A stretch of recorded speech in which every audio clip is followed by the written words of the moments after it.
pada Yang Amat Berhormat Perdana Menteri selaku Menteri Keuangan yang telah pun membentangkan belanjawan ataupun bajet untuk 2015 yang cukup komprehensif, yang menyentuh segala aspek dari segi pembangunan sosioekonomi negara kita. Bagi saya inilah antara belanjawan yang amat bertepatan dengan kehendak rakyat kita.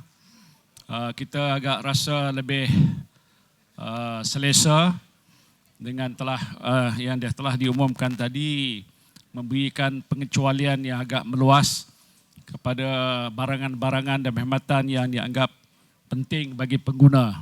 Dan dengan pengumuman Perdana Menteri ini mengesahkan bahawa GST ini akan diteruskan ataupun akan mula dilaksanakan pada tahun 2015.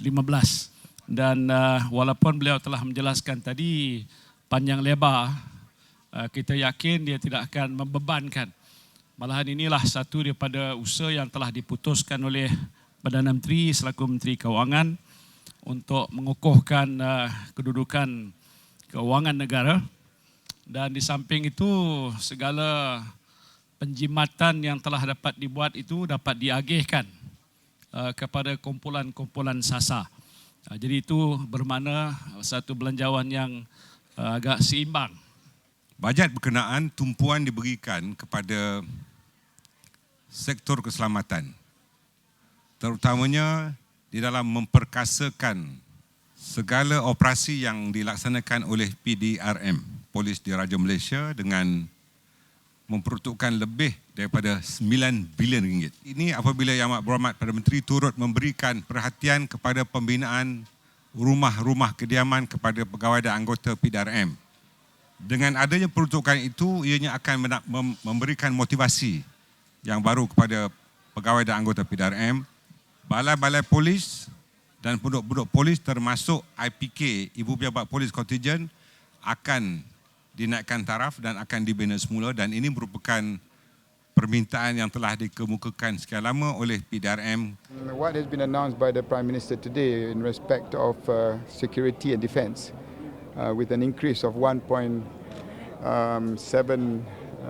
billion, I think there's something that MINDEF is pretty happy about.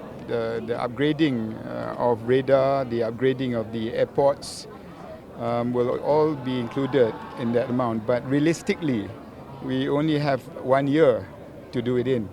So the radar capability that I'm looking at for MINDEF would be on a more holistic approach in the RMK 11.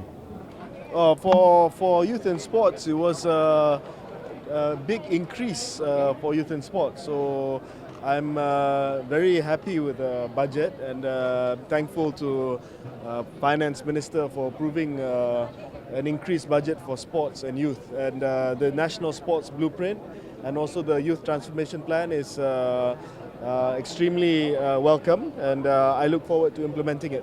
I'll say that it's a caring budget. It actually reduces the cost of living of the public by introducing PRIM, as well as giving a lot of incentive to the SME to reduce tax deduction, as well as easing the loan system, let people easy access to loan, and that will actually increase productivity and competitiveness in the country. I'll say it's a good budget because it will actually help to generate economic growth. The Prime Minister actually introduced a lot of measures to enhance the economy, because we need to ensure next year economic growth continue to be high, and so that we can go for the high income nation. We have to increase the salary, we have to increase the income of the people, so we need economic growth. I mean, the budget seems to be touching on all my target groups. As I said, from babies even to senior citizen, all are having something from this budget. I'm very happy because in a way it helps us in the Kementerian to achieve our KPI for women, to ensure that 55% of women in Malaysia are in employment. And then for TASCA, we make sure for childcare centres when they give kelonggaran tu, flexibility in having childcare, not necessarily on ground floor, first floor. That gives more opportunities for employers, to get ready all these childcare centres for their employees. So basically, I can say that this is a very good budget that touches on all my target groups.